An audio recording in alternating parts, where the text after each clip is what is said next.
Sekarang kita lanjutkan. Bahan yang saya siapkan masih ada sedikit, kita lanjutkan.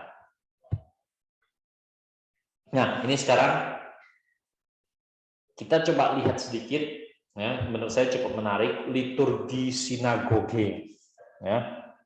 Ini bahannya ini, saya ambil dari buku yang saya beritahukan di dalam Google Classroom kita. Buku dari H.H. Rowley. Ya. Terjemahan ke dalam bahasa Indonesia menjadi ibadah Israel kuna, ibadah Israel kuno, ya. Khususnya pada pasal yang 6 itu halaman 164 sampai 187. Di sini dia bicara tentang sinagoga, ya. Seluk-beluk lahirnya kapan, kira-kira zaman apa, di mana. Lalu di dalam beberapa 3-4 halaman ada khusus membahas liturgi sinagog, ya. Nah, saya ajak kita melihat sebentar. Di Bapak Ibu sekalian, di dalam sinagog ketika orang-orang Kristen melakukan ibadah awal-awalnya dalam sinagog itu punya kebiasaan liturginya adalah seperti berikut ini. Ya, nah ini juga sedikit banyak masih kental dengan Yudaisme, ya, masih kental dengan agama orang Yahudi. Yaitu bagian pertama adalah Shema. Ya, Shema itu adalah seruan yang sering disampaikan oleh orang-orang dalam agama Yudaisme. Shema berasal dari Ulangan pasal 6. Ya, Ulangan pasal 6. Dengarlah hai orang Israel, Tuhan itu Allah kita, Tuhan itu Esa. Ya. Dengarlah hai orang Israel, Yahweh itu Elohim kita, dan Yahweh itu Esa. Ya. Artinya apa? Shema itu punya pengertian bangsa-bangsa di sekitar mereka pada zaman itu punya Elohimnya sendiri.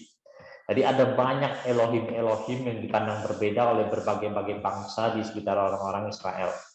Tapi orang Israel mau menegaskan mereka punya Elohimnya sendiri. Kita juga punya Elohimnya sendiri, dan Elohim kita adalah Yahweh. Ya. Di bangsa-bangsa punya Elohimnya sendiri, tapi Yahweh adalah Elohim kita. Ya. Itu gambarannya di dalam Shema-nya orang Yahudi. Jadi dari kecil mereka sudah diajarkan hal itu. Nah, Shema orang Yahudi ini pentingnya apa? Di situ mereka menegaskan tentang posisi monoteisme. Ya. Dengan Shema di situ tegaskan posisi mereka yaitu monoteisme.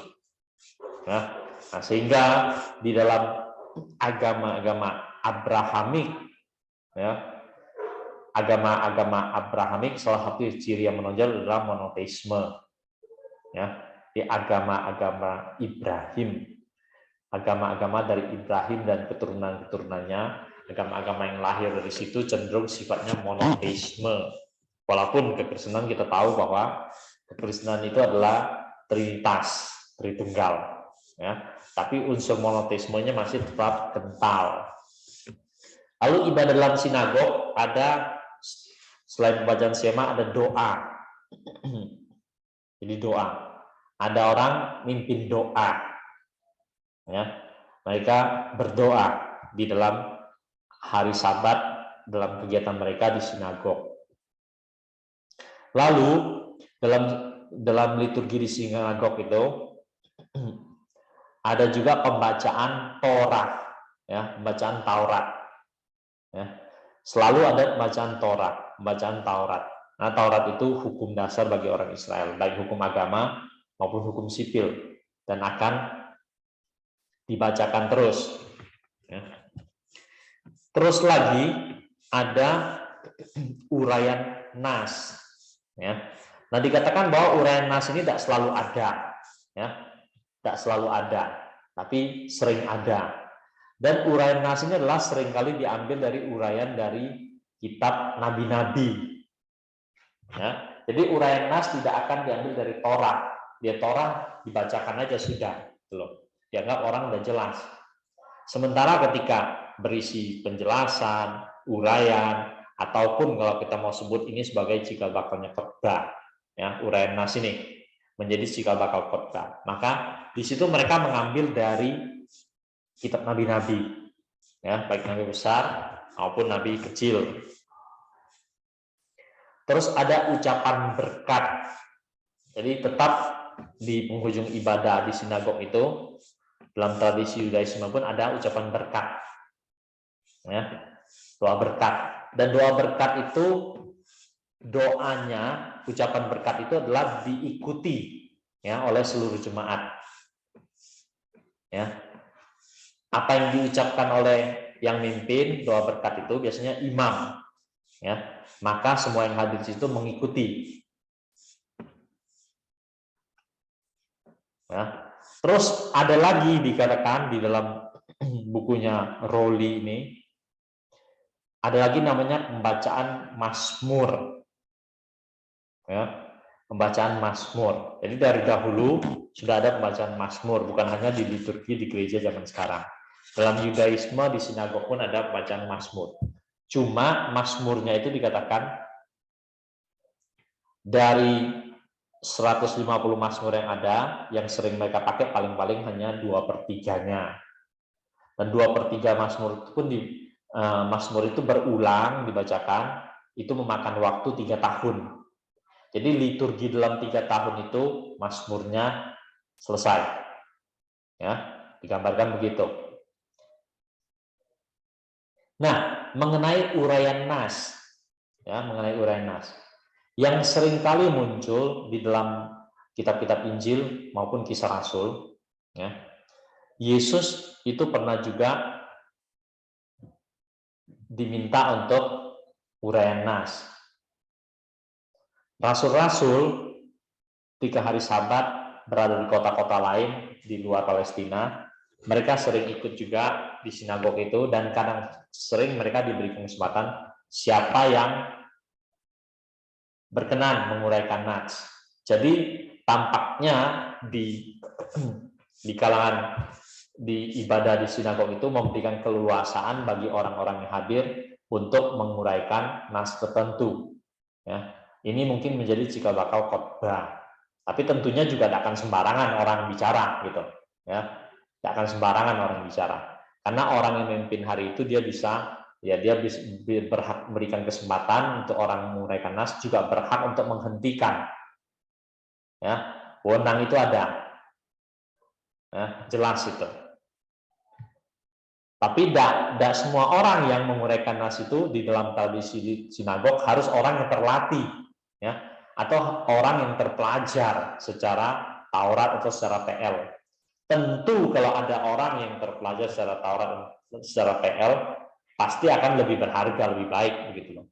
Nah, dalam hal ini kita bisa melihat, dalam hal ini Rasul Paulus punya posisi yang unik, ya, oleh karena dia betul-betul mahir menguasai PL.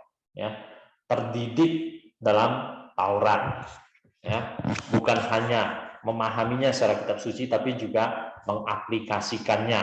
Oleh karena itu dia punya kewibawaan yang besar, ya, dalam hal menguraikan nats. Nah, Yesus juga berkali-kali kita lihat mendapatkan kesempatan, ya, diberi kesempatan oleh orang-orang dalam sinagog untuk menguraikan nats. Ya. Nah, ini biar menjadi perhatian kita bersama. Masih berkaitan dengan ini, saya langsung ajak kita melihat yang berikut, ya, masih terkait dengan sinagog. Sinagog itu punya pejabat-pejabat sinagog. Ya. Pejabat sinagog itu ada yang disebut arkon, kepala. Ya. Terus ada yang disebut sebagai kasan, pemelihara. Ada lagi seliak sibur, utusan jemaat, ya, perwakilan jemaat. Jadi ada arkonnya, yaitu kepalanya, ya, orang yang mengetuai sinagog itu, ya, tentu salah seorang di situ. Nah, kasan ini sebenarnya adalah betul-betul pengurusnya, pengurus utama di sinagog itu. Dan dikatakan bahwa kasan itu seringkali adalah orang yang memang dia tinggal di situ, di sekitar sinagog itu, atau bahkan dalam sinagog. Dan dia mendapatkan honor dari sinagog. Ya. dan dia bertugas yang merawat segala sesuatunya, gedung itu sendiri dan lain-lain. Tapi dia tidak harus merupakan seorang yang terpelajar, ya, terpelajar dalam Taurat, tidak mesti begitu, ya. Dalam arti tertentu di sini Kasan itu bisa disebut apa namanya, full timer, ya, full timernya sinagog, ya. Nah, Kasan ini punya wibawa juga yang besar, ya. Selain tentu Arkon juga punya peran yang besar.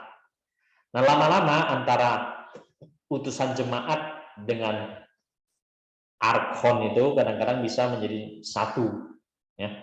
Ataupun Kasan dengan utusan jemaat kadang-kadang bisa menjadi satu, ya. Sehingga minimal sebuah sinagog itu ada 2 orang pengurusnya.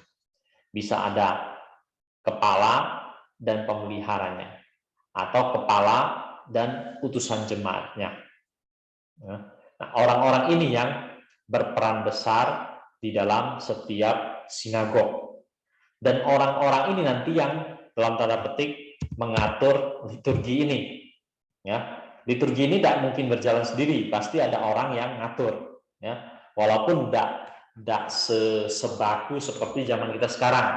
Ya, zaman kita sekarang langsung sudah disusun gitu, ada orang yang memimpin liturgi dari awal sampai akhir, nanti bagian tertentu diserahkan. Nah, ada juga dalam arti tertentu di sinagog pada zaman itu orang yang mengendalikan jalannya acara.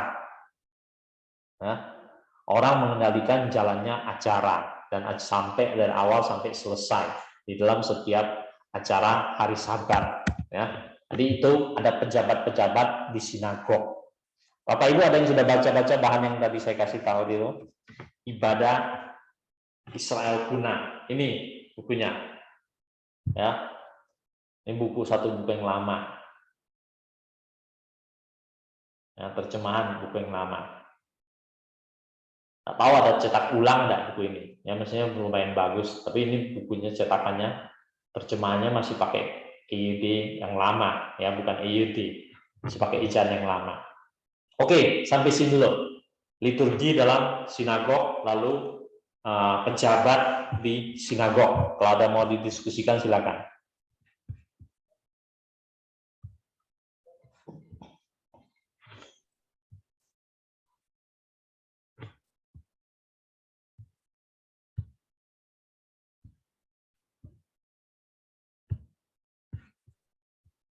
Pak Hali, saya terpikir ada satu gereja sekarang yang mungkin mirip-mirip gereja-gereja masa lalu ini, model di sinagog, Pak. Mereka tidak ada hamba Tuhannya, tetapi siapa yang tergerak mau sharing firman Tuhan juga boleh. Itu sampai hari ini kan masih ada, Pak, yang gerejanya Watchmeni. Kalau Surabaya di sini dipakai nama Sidang Jemaat Allah, Pak. Apakah itu model mereka masih mempertahankan orisinil, Pak, ke model-model sinagog seperti itu? Sehingga mereka kan tidak ada hamba Tuhannya juga, Pak. Hanya ada pengurusnya saja. Apa Ya. bisa dikatakan seperti itu, Pak? Ya. Oke, silakan ditanggapin. Saya pernah pergi tapi yang Malang loh, 20 tahun lalu.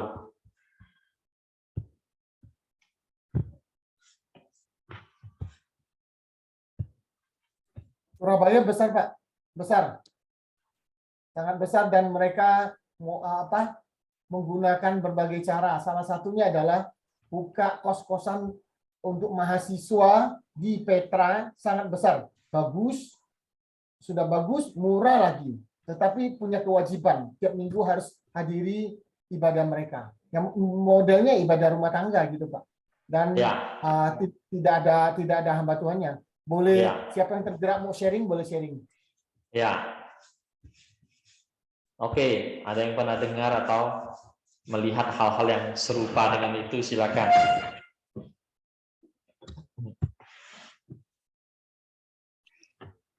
Kalau saya, Pak Ali, dulu Surabaya kan ada sinagog ya di Jalan Kayun. Pak Alex sempat zamanin enggak itu ya? Saya pernah berkunjung dulu, Pak Ali. Itu dalam rangka apa itu ya, waktu itu juga mau studi mengenai liturgi di sinagog itu. Nah, kalau yang tadi kita lihat bersama berkaitan dengan para pejabat sinagog, ini sifatnya yang yang menjadi penanggung jawab utama secara fungsional tempatnya. Tetapi di dalam pelaksanaan ibadah mereka, lalu kemudian kalau ada acara apa atau apa, kan ada para rabi yang akan melaksanakan fungsi itu. Nah, per tahun itu ingatan saya itu seperti itu kalau untuk sinagog yang ada di Surabaya. Atau sebetulnya ini kalau misalnya kita bawa di dalam fungsi gereja, saya sendiri berpikir begini, sebetulnya kitab suci kita itu sudah memberikan begitu banyak petunjuk mengenai bagaimana mengatur, mengelola baik dari sisi sarananya, ibadah dan atau fungsinya dan atau perannya, juga di dalam hal institusinya, organisasinya, termasuk organisme-organisme yang ada di dalamnya, fungsi-fungsi jabatan, fungsi-fungsi peran dan seterusnya. Kalau saya melihatnya kok seperti itu, biarpun itu sinagog, itu tetap ada mereka yang akan menjadi, yaitu tadi siapa yang disebut dengan para rabi mereka. Iya, itu Pak Ali, Pak Alex. Ya, memang dahulu di Surabaya itu ada sinagog, ya. Tapi berita yang agak baru yang saya dengar akhirnya tutup. Nggak tahu ya, apakah jumlah orangnya makin berkurang, ya, jumlah orang yang beribadah gitu loh. Ini orang-orang yang makin berkurang. Bangunannya diratakan Pak Ali. Oh gitu. Iya. Jadi memang kayaknya menghapus jejak Yahudi di kota Surabaya. Padahal dulu kami punya jemaat Yahudi. Dulu dia ibadahnya di sana itu dia jadi kami dulu punya jemaat beribadah di sinagog itu. Jadi dia ke gereja kita, waktu itu kita masih belum gereja ya, masih pos PI begitu ya. Karena ngantar istri dan anaknya. Jadi istri dan anaknya, istrinya ibadah umum di tempat kita, anaknya ikut sekolah minggu di tempat kita. Tapi dia sendiri, dia tidak ikut ibadah, ya dia cuma ngantar begitu. Kalau Natal aja paling dia ya nemani karena anaknya tampil apa seperti itu. Tapi dia sendiri dan keluarganya itu masih beribadah di sinagog itu. Iya. Iya, iya Pak Ali. Ya, yang saya dengar jadi di Indonesia masih ada sinagog yaitu di Sulawesi Utara dan Jakarta. Ya, Sulawesi Utara dan Jakarta. Sayang yang Jakarta saya juga belum pernah, yang Surabaya itu juga tidak pernah. Kalau yang Jakarta yang saya pernah pergi itu adalah gereja ortodoks, yang gereja ortodoks. Sayang yang sinagog belum. Ya, kalau Katolik punya agak sering sudah banyak tahu gitu loh. Kalau sinagog sih belum. Ya. Gereja ortodoks sudah di Jakarta, ada Jakarta Selatan sana, salah satu rumah orang punya ruang khusus besar, jadikan ruang ibadah khusus menjadi bagi orang-orang ortodoks. Ya. Nah balik lagi tadi yang Pak Alex angkat pertama itu apa? Sebelum tadi Ibu Rina tadi, oh ya gereja dari turun-temurun berdasarkan pengajarannya pada Watchman Nee dan Witness Lee, dua orang itu, ya, Watchman Nee, Witness Lee. Jadi di Malang dulu 20 tahun lalu saya pernah pergi, ya. Rasanya di Malang sampai hari ini juga masih ada. Di Bandung saya pernah pergi satu kali tapi tidak ikut ibadahnya, ya, cuma pergi nemuin orang gitu loh. Kalau yang di Malang 2-3 kali saya pernah ikut ibadahnya dulu 20 tahun lalu. Nah, yang model ini sih dari dulu sah, ya, mereka punya gedung. Agak berbeda sedikit dengan Saksi Yehova dulu dilarang, jadi mereka tidak punya gedung resmi. Tapi kalau yang model yang Watchman Nee, Witness Lee dari dulu memang punya gedung, ya. Cuma mereka menyebutnya itu adalah balai sidang, ya. Balai sidang Jemaat Kristus kali atau ya, Balai sidang Jemaat Kristus, ya. Balai sidang Jemaat Kristus. Terus hari Minggu itu mereka sebutnya itu mari kita bersidang, ya. Jadi mereka tidak pakai Islam mari kita beribadah, ya. Tapi marilah kita bersidang. Terus di sana ada penatua yang akan memimpin jalannya acara, ya, akan memimpin jalannya acara. Terus sampai dengan nanti bagian firman itu, maka sampai bagian firman itu beberapa orang akan berbaris. Misalnya hari itu siapa yang tergerak, katakan 3 orang atau 5 orang tergerak, maka mereka akan berbaris satu-satu. Jadi masing-masing orang ya dibatasin juga waktunya ya, 5 menit lah gitu. Kalau hari itu 3 orang ya 3 orang aja sharing dari firman-nya. Kalau 5 orang ya 5 orang akan sharing. Tapi waktunya tentu dikontrol oleh yang memimpin acara hari itu. Nah, mereka itu sharingnya adalah karena mereka punya buku panduan. Jadi setiap minggu mereka sudah tahu minggu depan ini kita bahas apa. 1 Korintus pasal 10 waktu itu yang saya ingat, ya waktu saya ikut itu. Jadi semua jemaat di rumah sudah baca buku panduan itu. Ada uraian tentang 1 Korintus 10. Kita baca, dan hari Minggu siapa yang tergerak, maka mereka akan sharing. Ya. Dan sebenarnya mereka punya full timer. Ya. Dalam tanda petik semacam semacam penginjilnya kali, yang hidupnya dari gereja, dibiayai gereja, mungkin juga tidur di gereja. Tapi bukan orang itu yang utama di situ. Ya. Bukan itu, bukan full timernya itu yang utama. Yang utama adalah ya ketua pengurusnya. Ya. Dan yang menguraikan firman itu ya juga banyak kan bukan ketua pengurus, juga bukan full timernya, tapi jemaat biasa. Karena apa? Karena mereka sudah punya buku panduan. Mereka punya bahan pelajaran, dan setiap minggu apa yang akan dibahas sudah tahu mereka. Ya, sudah tahu gitu loh. Oleh karena itu siapa saja bisa menyampaikan sharing, ya. Mungkin dalam arti seperti ini mirip-mirip dengan zaman dahulu, ya, di sinagog orang diberi kesempatan untuk menguraikan nats, menjelaskan nats, ya. Dan isinya sebenarnya banyak, nanti larinya juga ke sharing, ya, atau aplikasi dari dia mendengarkan nats yang dibaca hari itu. Ya, cenderungnya seperti itu. Terus kalau model di badai sidang jemaat Kristus, modelnya di gereja Westmani dan Witnessly itu, satu hal yang saya masih ingat betul adalah perjamuan kudusnya diadakan setiap minggu.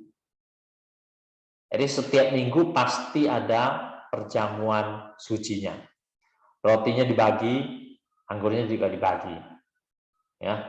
Terus cara pembagian anggurnya adalah dimasukkan dalam teko. Ya. Yang diedarkan adalah tekonya. Masing-masing orang mengambil teko, menuang sendiri ke dalam cawan kecil. Ya. Jadi masing-masing orang pegang cawan, terus tekonya diedar, tekonya setiap orang ambil, tumpahin sedikit, edarkan lagi tekonya, terus sampai selesai gitu. Ya. Agak berbeda dengan ada satu model gereja di mana tidak ada cawan. Ya, cawannya besar satu, diminum sama-sama dari cawan yang satu itu, ya. Tapi sebelum diminum dilap dulu, ya. Ada bekas-bekas orang minum gitu kan. Nah kalau ini yang model Watchmani Witnessly ini enggak, masing-masing ada cawan kecil seperti kita punya, cuma tekonya diedar, ya. Nah terus waktu itu yang saya masih ingat pesan juga, cawannya itu masing-masing hari itu siapa yang sudah minum selesai bawa pulang. Jadi cawan itu semacam hadiah untuk kita. Minggu depan dibawa lagi sendiri. Nah, bawa pulang ke rumah, cuci sendiri, simpan. Minggu depan dibawa lagi. Setiap minggu dalam ibadahnya pasti ada perjamuan. Ya, mirip-mirip juga dengan Katolik. Tapi Katolik kan yang dibagikan hanya rotinya, ya, misa. Cawannya kan enggak gitu. Tapi kalau di model gereja Westmani itu memang dibagi. Nah, dalam arti tertentu memang model penguraian nats bisa mirip di situ, ya, dengan model di sinagog, ya, di sinagog. Nah, sayang memang kita kalau Surabaya masih ada, kita mestinya bisa mengenal lebih banyak, ya. Saya pikir kalau seandainya itu diratakan di Surabaya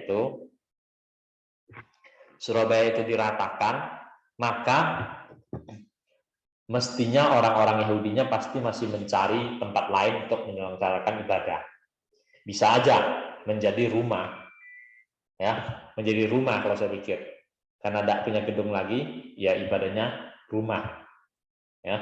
Terus tadi barusan dicek di chat Pak Alex menulis di chat itu tentang satu cawan yang besar, ya. Jadi cawannya itu tidak diganti, ya. Itu saya ikutin di satu gereja orang-orang asing semua, ya, di Jakarta itu.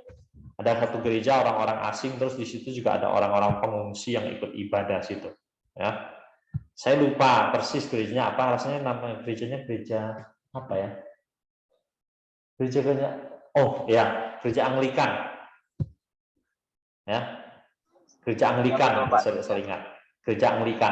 All Saints Church, Pak. Apa?